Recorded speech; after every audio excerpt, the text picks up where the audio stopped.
വിശുദ്ധ പരമദിവ്യകാരുണ്യത്തിന് ആരാധനയും സ്തുതിയും പുകഴ്ചയും ഉണ്ടായിരിക്കട്ടെ. Help those who have all kinds of troubles. കർത്താവിൻ്റെ വചനമാണ് 1 കൊരിന്ത്യർ 1:4. എല്ലാ തരത്തിലും ക്ലേശം അനുഭവിക്കുന്നവരെ ആശ്വസിപ്പിക്കുവിൻ. ദൈവത്തിൻ്റെ വചനത്തിൻ്റെ ലക്ഷ്യം എന്താണ്? എല്ലാ തരത്തിലും കൃപാസനം നോക്കിയാൽ, സാക്ഷ്യം നോക്കിയാൽ നിങ്ങൾക്ക് മനസ്സിലാകും. എല്ലാ തരത്തിലും ക്ലേശം അനുഭവിക്കുന്നവരെ ദൈവം അമ്മയുടെ മധ്യസ്ഥലെ ആശ്വസിപ്പിച്ചുകൊണ്ടിരിക്കുകയാണ്. സ്തുതിക്കട്ടെ. ഹല്ലേലൂയ, ഹല്ലേലൂയ, ഹല്ലേലൂയ. മഹത്വം, മഹത്വം. ദൈവപിതാവേ നന്ദി, ദൈവപിതാവേ മഹത്വം, ദൈവപിതാവേ ആരാധന. ഹല്ലേലൂയ, ഹല്ലേലൂയ.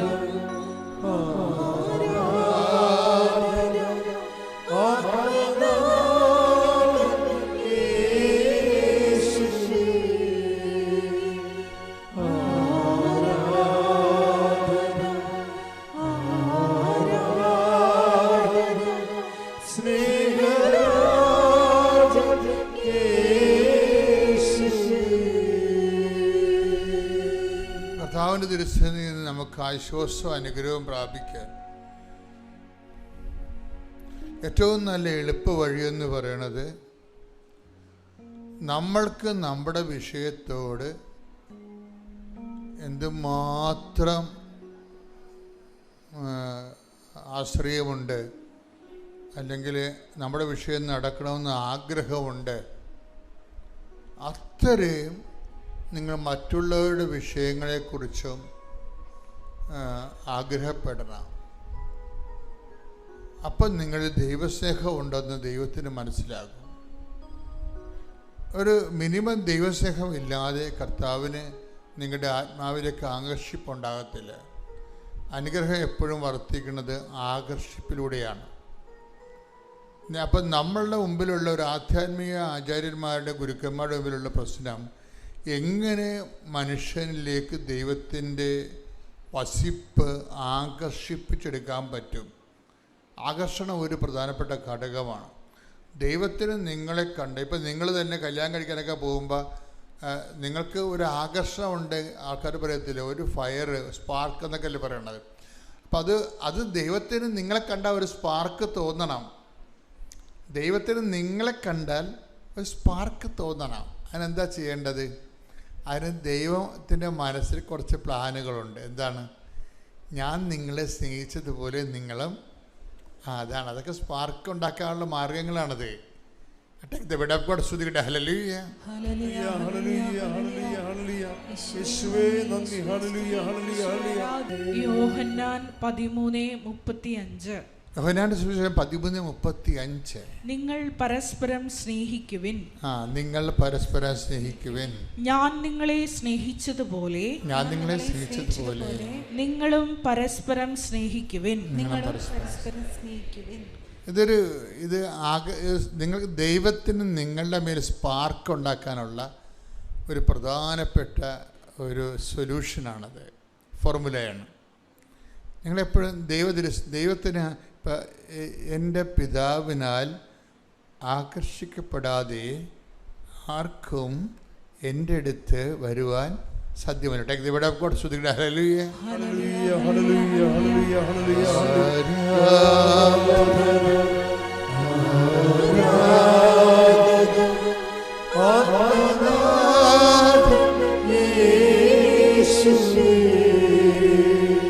യോഹന്നാൻ 6:44. യോഹന്നാൻ 6:44. എന്നെ അയച്ച പിതാവ് ആകർഷിച്ചാലല്ലാതെ ഒരുവനും എന്റെ അടുക്കിലേക്ക് വരാൻ സാധിക്കുകയില്ല. അന്ത്യദിനത്തിൽ അവനെ ഞാൻ ഉയർപ്പിക്കും. അതായത് എപ്പോഴും നമുക്ക് ആത്മീയ കാര്യങ്ങൾക്ക് ഒരു ആകർഷണം ഉണ്ടാകും. നിങ്ങളെക്കുറിച്ച് ദൈവത്തിനൊരു ആകർഷണമുണ്ട്. നിങ്ങളെക്കുറിച്ചൊരു ഡിപ്രിസിയേഷൻ ഉണ്ടാക്കേണ്ട കാര്യമില്ല. മനസ്സിലായില്ലേ? ചില ആൾക്കാരുടെ പ്രാർത്ഥനയ്ക്ക് ഉണ്ടാകുന്ന ഒരു പ്രശ്നം, അവർക്ക് അവരെക്കുറിച്ച് തന്നെ വലിയ വിലയില്ല. എൻ്റെ ജീവിതം മഹാമോശമായിരുന്നു, എൻ്റെ കൂതറ ജീവിതമായിരുന്നു എൻ്റെത്, അതുകൊണ്ട് ഞാൻ പ്രാർത്ഥിച്ചാലും കേൾക്കത്തില്ല. അങ്ങനെ നിങ്ങൾക്ക് നിങ്ങളെക്കുറിച്ചൊരു ഐഡിയ ഡിപ്രിസിയേഷനാണ് ഉള്ളത്. എന്താണ് ഒരു മിനിമം, അതൊരു മൂല്യക്കുറവുണ്ട്. അതിൻ്റെ ആവശ്യമില്ലെന്നാണ് ഇപ്പോൾ പരിശുദ്ധാത്മ പറയണത്. എന്താ കാര്യം? നിങ്ങളുടെ പഴയ കാലം നിങ്ങളെ ദൈവം ഇപ്പോഴും കണക്കിലെടുക്കണില്ല. ദൈവം കണക്കിലെടുക്കുന്നില്ല. Take the bed of God, സ്തുതിക്കട്ടെ, ഹല്ലേലൂയ. അപ്പോസ്തല പ്രവർത്തനങ്ങൾ 17:30. അജ്ഞതയുടെ കാലഘട്ടങ്ങളെ, പറഞ്ഞ് അജ്ഞതയുടെ കാലഘട്ടങ്ങളെ ദൈവം കണക്കിലെടുത്തില്ല. എന്നാൽ ഇപ്പോൾ എല്ലായിടത്തുമുള്ള സകല ജനങ്ങളും പശ്ചാത്തപിക്കണമെന്ന് അവിടുന്ന് ആജ്ഞാപിക്കുന്നു. അപ്പോൾ ഇത് എന്ത് റൈറ്റ് ഓഫ് ചെയ്തിട്ടുണ്ട്? എവിടെയോ വെച്ച് റൈറ്റ് ഓഫിങ് സംഭവിച്ചിട്ടുണ്ട്, എഴുതി തള്ളിയിട്ടുണ്ട്. നിങ്ങളെ ആകർഷിച്ച കർത്താവിൻ്റെ അടുത്ത് വരുമ്പോൾ അതിൻ്റെ അർത്ഥം എന്താണ്? വരുന്നവനെ അനുഗ്രഹിക്കാൻ ദൈവം തീരുമാനിച്ചെന്നല്ലേ? അനുഗ്രഹിക്കാൻ ദൈവം തീരുമാനിച്ചെന്നല്ലേ? അതിൻ്റെ അർത്ഥം റൈറ്റ് ഓഫ് നടന്നിട്ടുണ്ട്. എഴുതിയോ കർത്താവ് നിങ്ങളുടെ പഴയ കടങ്ങളെ വെട്ടിക്കളഞ്ഞിട്ടുണ്ട്. വെട്ടിക്കളഞ്ഞതിന് കാരണങ്ങളുണ്ട്. അത് ഈ ആകർഷിപ്പുള്ളതുകൊണ്ടാണല്ലോ അടുത്ത് വരുന്നത്. ആകർഷിപ്പിൻ്റെ കാരണങ്ങളൊന്ന്, ഏതോ ഒരു ക്വാളിറ്റി നിങ്ങളിൽ ഇപ്പോഴും ദൈവത്തിന് ഇഷ്ടപ്പെട്ടതുണ്ട്, സ്പാർക്കുള്ളതുണ്ട്. പറഞ്ഞാൽ മനസ്സിലാകുന്നുണ്ടോ? ഞാൻ കർത്താവ് പറയണതനുസരിച്ചാണ് നിങ്ങളോട് സംസാരിച്ചുകൊണ്ട് ഇരിക്കുന്നത്.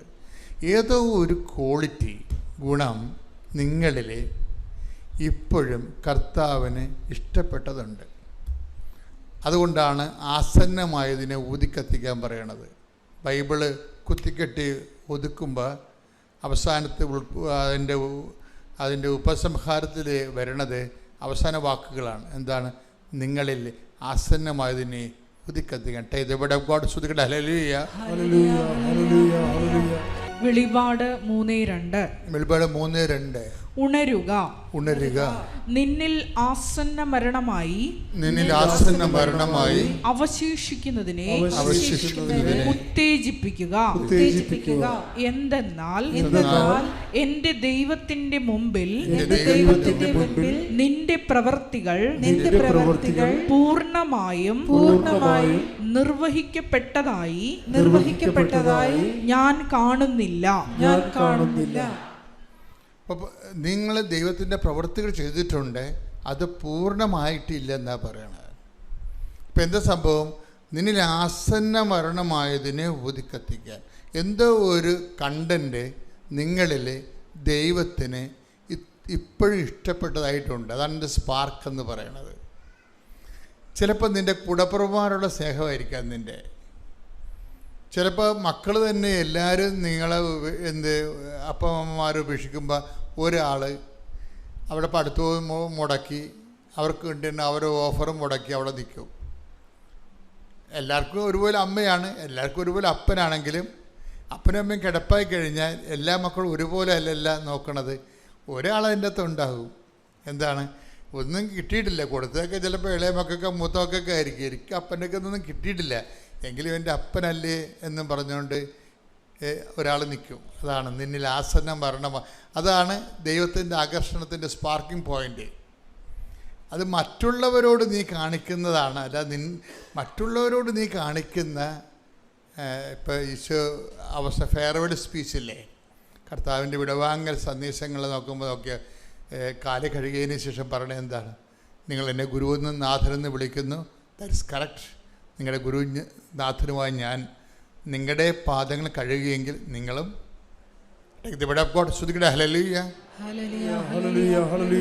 യോഹന്നാൻ 13:14. നിങ്ങളുടെ കർത്താവും ഗുരുവുമായ ഞാൻ നിങ്ങളുടെ പാദങ്ങൾ കഴുകിയെങ്കിൽ നിങ്ങളും പരസ്പരം പാദങ്ങൾ കഴുകണം.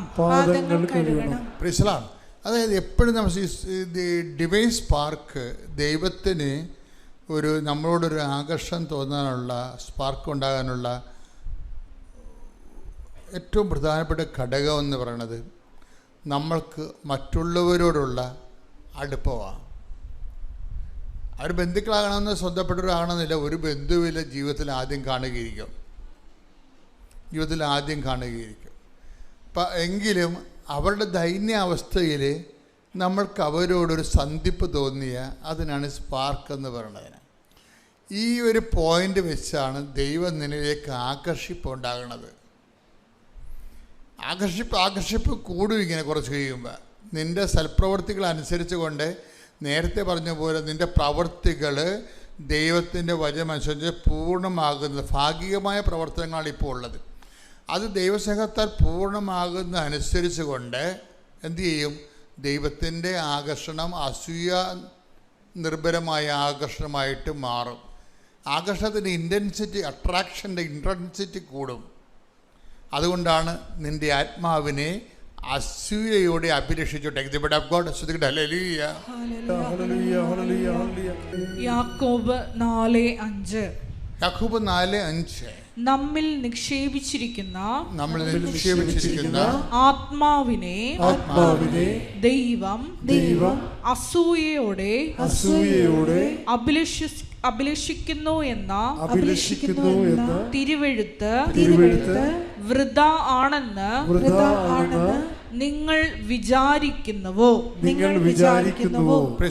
கிருபாசன மாதாவுக்கும் இறையேசுவுக்கும் கோடான கோடி நன்றி. என்னுடைய பெயர் ஜெயசீலன். இதனுடைய மனைவி ஜோசபின் கிறிஸ்டி, மகள் ஜனனி, மகன் ஜெசிலின் ஜோ. நான் வர்றது பாலக்காடு மாவட்டம், சுல்தான்பேட்டை மறை மாவட்டம், கொளமடச்சல்லை பகுதியிலிருந்து வர்றேன். நான் உடன்படிக்கை எடுக்க வந்த காரணம், உடன்படிக்கை எடுத்த தேதி 13/12/2022. உடன்படி எடுக்க வேண்டிய காரணம், ஒரு இடம் வாங்கறதுக்கு போயிருந்தேன். அன்றைக்கி இடம் வாங்குற அன்றைக்கி வெறும் 4000 ரூபா பணம் கையில் இருந்துச்சு. இடம் வாங்கின தொகை 55 லட்சம். இந்த 55 லட்சமும் எக்ரிமெண்ட் போட்டதுக்கப்புறம் எப்படியும் எடுக்கணும் அப்படிங்கிறதுல எக்ரிமெண்ட்லேயே விற்கலாம்ங்கிற நிலைமையில் வாங்கி அதை விற்க முடியாமல் போச்சு. கடனை வாங்கி 55 லட்சம் கடன் இருந்துச்சு. அந்த கடன் திரும்ப கூடிகிட்டே போச்சு. என்ன பண்ணுறதுங்கிற ஒரு வழி இல்லாத நிலையில் இருக்கிற போது ஒரு சாவு வீட்டில் வச்சு ஒருத்தர் கல்ற தோட்டத்தில் வச்சு சொன்னார், இப்படி கிருபாசனம் போனீங்கன்னா இப்படி காலையில் மாலையில் ஜெபம் பண்ணுறது, மெழுகுதிரி பற்றி வச்சு உடன்படிக்கை எடுக்கிறது, இந்த காரியங்களையெல்லாம் கொஞ்சம் சொன்னார்.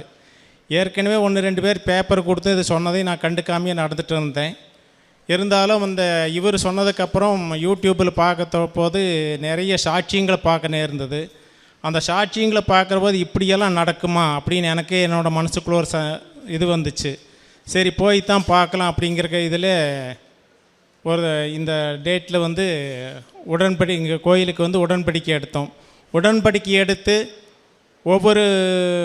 ஒரு வாரம் வந்துட்டு போனோம். மறுபடி 2 முறை வர்றபோது இங்கே சும்மாவை தான் வந்துட்டு போனோம், வந்து ப்ரேயர் பண்ணிட்டு போனோம். ஒரு தடவை வர்றபோது இப்போ ஃபாதரோட ஜோசப்பச்சனோட தியானம் நடந்துட்டு இருந்துச்சு. இங்கே அந்த தியானத்தை கேட்டபோது பரவாயில்லையே, ஞாயிற்றுக்கிழமை செவ்வாய்க்கிழமை யூடியூப்பில் போடுற தியானம் இங்கே நேராகவே நடக்குது, ஞாயிற்றுக்கிழமை வந்து அங்கே பார்க்கலாம் அப்படிங்கிற இதில் தொடர்ச்சியாக ஒரு 7 வாரம் எல்லா ஞாயிற்றுக்கிழமையும் இங்கே வந்தோம். எங்கள் வீட்டுக்கும் இங்கேக்கும் 200 கிலோமீட்டர் தூரம் இருக்குது. வர்றக்கு 200 கிலோமீட்டர், போகிறக்கு 200 கிலோமீட்டர். அப்போ எல்லா 7 வாரமும் இங்கே தியானம் தவறாமல் வந்து கலந்துக்கிட்டோம். கொஞ்சம் கொஞ்சமாக மாற தொடங்குச்சு. என்னுடைய கடன் கொஞ்சம் கொஞ்சமாக குறைய தொடங்குச்சு. இது கூட எனக்கு விவசாயம் இருக்குது, மாட்டு வியாபாரம் இருக்குது. இதுக்கு முன்னாடி பார்த்திங்கன்னா மாடு செத்து போயிடும், இல்லை கண்ணூட்டி சுகமெல்லாம் ஆகும், மாடு விற்காது. இந்த மண்ணை மிதிச்சதுக்கப்புறம் ஒவ்வொரு நாளும் வளர்ச்சியாக இருந்துச்சு. அதுக்கப்புறம் கொஞ்சம் கொஞ்சமாக கடன் குறைய தொடங்குச்சு. இந்த இடம் விற்குங்கிற நம்பிக்கையோடு இருந்தோம். அப்போ ஒவ்வொருத்தட்டையும் சொல்லுவேன், நான் 55 லட்சம் அல்ல 55 கோடி இருந்தாலும் எனக்கு பயம் இல்லை.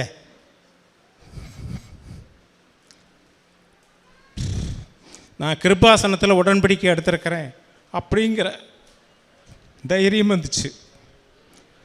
அதுக்கப்புறம் 18 மாதம் கழிஞ்சு இந்த இடம் நான் என்ன வேலை சொன்னால் அந்த வேலைக்கே விற்கவும் செஞ்சது. அந்த இடம் விற்கிறதுக்கு முன்னாடி மாதாவிட்ட நேர்ந்துட்டு போயிருந்தேன். இந்த இடம் நல்ல முறையில் விற்றுருச்சுன்னா மாதாவுக்கு ஒரு தொகையை கொண்டு வந்து நான் கொடுக்கறேன்னு அதை கொடுத்துட்டும் போனேன். இது இடம் விற்கிறதுக்கு முன்னாடி விற்காமல் இருந்ததுனால ஒவ்வொரு தடவையும் அந்த தோட்டத்துக்கு போகிற போது போய் உப்பு போட்டு வருவோம். விசுவாச பிரமாணம் சொல்லி நானும் மகளும் போய் உப்பு போட்டு ஜெபம் பண்ணிட்டு வந்துட்டு இருப்போம். அப்படி இது கொஞ்ச நாள் கழிஞ்சதுக்கப்புறம் இந்த இடம் விற்கவும் செஞ்சது. இதில் என்ன இதுன்னா, பணம் இல்லாத கடனை வாங்கி வாங்கி ஒரு சமயத்தில் பெட்ரோல் அடிக்கிறதுக்கு கூட காசு இல்லை. லோக்கலில் பெட்ரோல் விற்கிறவங்கள்ட்ட ஒரு தடவை 2 தடவை கடனை அடித்தாச்சு. மறுபடி கேட்குறக்கு கஷ்டம், வேறு வழி இல்லை. மண்ணெண்ணெய் எடுத்து ஒரு பாட்டில் வச்சு வண்டியில் வச்சுக்குவேன். பெட்ரோல் தீர்ந்துச்சுன்னா அங்கேருந்து மண்ணெண்ணெய் ஊற்றி வந்துக்கலாம் வீட்டுக்கு வர்றதுக்குங்க. அந்த மாதிரி நிலைமையில தான் நான் இருந்தேன்.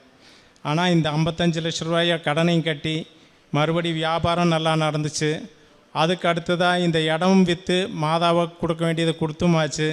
மறுபடியும் இந்த இடம் விற்று முடித்தா மதி, நமக்கு நீ ஒன்றும் வேண்டாம், கடன் இல்லாமல் இருந்தால் மதி. ஏற்கனவே நிறைய நிலமெல்லாம் இருக்குது, கடன் இல்லாமல் இருந்தால் மதிங்கிற ஒரு நிலைமையில் இருக்கும்போது மறுபடி கொஞ்சம் பணம் மிச்சம் இருந்ததுனால திரும்ப கொஞ்சம் இடம் வாங்கலான்னு சொன்னாங்க. விற்றது 1.5 ஏக்கர் 55 லட்சம் கடனுக்காக. திரும்ப வாங்கினது 1 ஏக்கர் 15 சென்ட் இடமும் மாதா வாங்கிறதுக்கு கிருபை பண்ணாங்க. அந்த இடத்த வாங்கினதுக்கப்புறம் சும்மா வேண்டாம், நீ கடன் வேண்டாம் அப்படின்னு இருக்கிற போது போர் போடலாம்னு சொல்லி ஒருத்தர் வந்து கூப்பிடுறாரு. போர் வேண்டாம்னு சொல்லி, இல்லை நீங்கள் வாங்க, பணமெல்லாம் அப்புறம் தந்தால் மதி அப்படின்னு சொல்லி போர் ஓட்டி 1 ஏக்கர் 15 சென்ட் இடத்துல போர் ஓட்டி 545 அடியில் தண்ணி வந்ததை பார்த்தா ஒரு 15 ஏக்கர் பாய்க்கலாம், அவ்வளோ தண்ணி இருக்குது அந்த போரில். அப்போ ஒவ்வொருத்தரும் கேட்பாங்க, உங்களுக்கு மாத்திரம் இப்படியெல்லாம் கிடைக்குதுன்னா, நாங்கள் கிருபாசனம் போயிட்டுருக்கிறோம், கிருபாசனம் மாதா கொடுத்ததா இது எல்லாம் அப்படின்னு சொல்லுவோம். அடுத்ததாக 2வது என்னுடைய கிடைச்ச இது பண்ணால், குடும்பத்தில் சமாதானம் இல்லாமல் இருந்தோம். ஒவ்வொரு நாளும் சண்டை வரும். ஏன் வருது என்னான்னு தெரியாது. சாப்பிட்ற போகிற போது தான் சண்டை வரும். இந்த கிருபாசனம் வந்ததுக்கப்புறம், அதுக்கு முன்னாடி பார்த்தீங்க அப்படின்னா, ஈஸ்டர் கிறிஸ்மஸுக்கெல்லாம் எங்கள் வீட்டில் கஞ்சி வைப்பாங்க. நானும் என் பையனை கடையில் சாப்பாடு வச்சு சாப்பிடுவோம். அந்த மாதிரி ஒரு நிலைமையில் இருந்தோம். ஆனால் அது கிருபாசனம் வந்ததுக்கப்புறம் அதுவும் மாறி போச்சு. 3வதாக என்னோடய மகன் வந்து எம்டெக் முடிச்சிருக்கான். எம்டெக் முடித்ததில் மேத்ஸில் ஃபெயில் ஆகியிருந்தா. அது எழுத மாட்டேன்னு சொல்லிகிட்டு இருந்தா. அப்புறம் உப்பெல்லாம் போட்டு தண்ணி கொடுத்து சரி போ எழுது அப்படின்னு சொல்லி போகிறப்ப நெற்றியில் தைலம் பூசி கிருபாசன மாதாவோட உடன்படிக்கை காசி ரூபம் கொடுத்து விட்டோம். எக்ஸாம் எழுதி நல்ல மார்க்கோட நல்ல மதிப்பெண்ணோட பாஸ் ஆகிருக்கிறான். அடுத்ததாக வந்து இந்த 26/12/2024 ஒரு மாத்திரையை மாற்றி சாப்பிட்டதுனால, கேஸ்ட்ரிக் மாத்திரையை சாப்பிட்டதுனால எனக்கு திடீர்னு அலர்ஜி ஆச்சு. அலர்ஜி வந்து வாமிட்டு, லூஸ் மோஷனல் ஆகி உடம்பெல்லாம் தடிச்சிருச்சு. ஹாஸ்பிட்டலில் போய் டாக்டர் பார்த்து இன்ஜெக்ஷன் போட்டு எல்லாம் பண்ணி ரெடி ஆகிடுச்சு போங்கன்னு வீட்டுக்கு அனுப்புனார். வீட்டுக்கு வர்றதுக்கு வெளியில் வந்து காரை ஏறும்போது திடீர்னு மறுபடி குழஞ்சி போய் விழுந்துட்டேன். விழுந்ததுக்கப்புறம் என்ன நடந்ததுன்னு எனக்கு தெரியாது. தூக்கிட்டு போய் தான் பெட்டில் போட்டிருக்கிறாங்க. பல்ஸ் எல்லாம் குறைஞ்சி போயிடுச்சு. உடனே எங்கள் மனைவிகிட்ட உடன்படி தைலமும் உப்பும் கையிலேயே இருந்துச்சு. அதை அப்போவே வச்சு ஜெபம் பண்ணதுனால அப்போ ஒரு 3 மணி நேரம் ட்ரீட்மெண்ட்டெல்லாம் கொடுத்து அந்த 3 மணி நேரத்துலேயே மறுபடியும் ரெடியாகி மறுபடியும் நல்ல முறையாக நடந்து வந்தேன். இதெல்லாம் எனக்கு மாதா கொடுத்த கிருபை.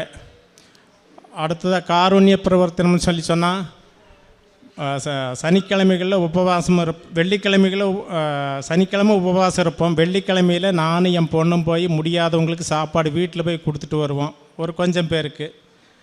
மறுபடி 2 ஓல்டேஜ் ஹோம் இருக்குது. அந்த 2 ஓல்டேஜ் ஹோமுக்கும் மாதம் எங்களால் முடிஞ்ச அளவுக்கு காய்கறிகள் பணமாக கொடுக்க மாட்டோம். காய்கறிகள் எவ்வளோ வாங்கி கொடுக்க முடியுமோ அவங்களுக்கு தேவையான அளவுக்கு 2 ஓல்டேஜ் ஹோமுக்கு, ஒரு HIV பாதித்தவங்க இருக்கிற 64 பேர் இருக்கிற ஒரு இடமும், மறுபடியும் முதியோர் இல்லம்னு 64 பேர் இருக்கிற ஒரு இடத்துக்கும் காய்கறிகள் வாங்கி கொடுத்துருவோம். அதுக்கப்புறம் என்னோடய மனைவியும் மகனுமா தனியாக அவங்களும் செய்வாங்க, அவங்கள்ட்ட கொடுக்குறேன். என்னோடய பேர் ஜோஸ்பின் கிறிஸ்டி. நான் வந்து 5/10/2024 அன்னைக்கு உடன்படிக்கை எடுத்தது. உடன்படிக்கை இடத்துல வச்ச காரியம், நான் வந்து ஆன்மீகத்தில் முன்னேற்றம் அடையணுங்கிறதுக்காக உடன்படிக்கையில் வச்சுருந்தேன். அது வந்து ஆன்மீகத்தில் நிறைய வளர்ச்சியும் முன்னேற்றம் எனக்கு கிடைச்சிது. இன்னுமாக உடன்படிக்கை பொருட்கள் மூலம் எனக்கு கிடைச்ச ஆசீர்வாதங்கிறது வந்து, என்னோடய காலில் வந்து வெரிகோஸ் வெயின் இருக்குது. அது வந்து ரொம்ப நேரம் நிற்க முடியாது. குறிப்பாக ஆலயத்தில் வந்து திருப்பலிக்கு போகும்போது எல்லோரும் ஒரு கொஞ்ச நேரம் நிற்கவும் முடியாது, உட்கார முடியாது, முட்டி போட முடியாது. அந்த நேரத்தில் வந்து என்னால் வந்து பக்தியாக ஜெபம் திருப்பலியில் பங்கெடுக்க முடியாத நிலைமை. உடன்படிக்கை தைலம் வச்ச அப்புறம் என்ற வெரிகோஸ் வெயின் வந்து அந்த நரம்பு சுரண்டது வந்து குறையில, இருந்தாலும் வலி முழுவதும் மாறிப்போச்சு. இப்போது நான் வந்து எவ்வளவு நேரம் முட்டி போடவோ நிற்கவோ உட்காரவோ எல்லாத்துக்கும் எனக்கு ரொம்ப முடியறது. அதில் வந்து எனக்கு மாதா கொடுத்த ஆசீர்வாதம். இன்னொன்று வந்து என்ற குதிங்காலில் வந்து எலும்பு வளர்ந்து கொஞ்சம் அதில் வந்து நீர் கோர்த்துருக்கிறதுனால என்னால் வந்து உட்காந்து போட்டு எணிச்சு அதிகமாக வந்து திருப்பலியில் வந்து திவ்ய நற்கரணை எடுக்க மாட்டேன்.